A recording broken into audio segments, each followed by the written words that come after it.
అనుగ్రహిస్తుంది.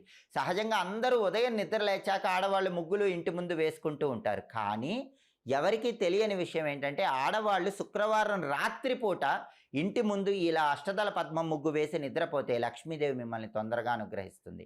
అలాగే ప్రతి పౌర్ణమికి లక్ష్మీదేవి భూలోక సంచారం చేయటానికి వస్తుంది. కాబట్టి పౌర్ణమి రోజు రాత్రి సమయంలో మీ ఇంటి ముందు ముగ్గుండేలాగా చూసుకోండి.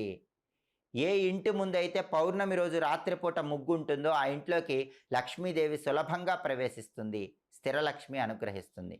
అలాగే వారానికి ఒకసారి ఆడవాళ్ళు ఇంటి గుమ్మం ముందు ఆవ నూనెతో దీపం వెలిగించి ఆ తర్వాత నిద్రపోండి.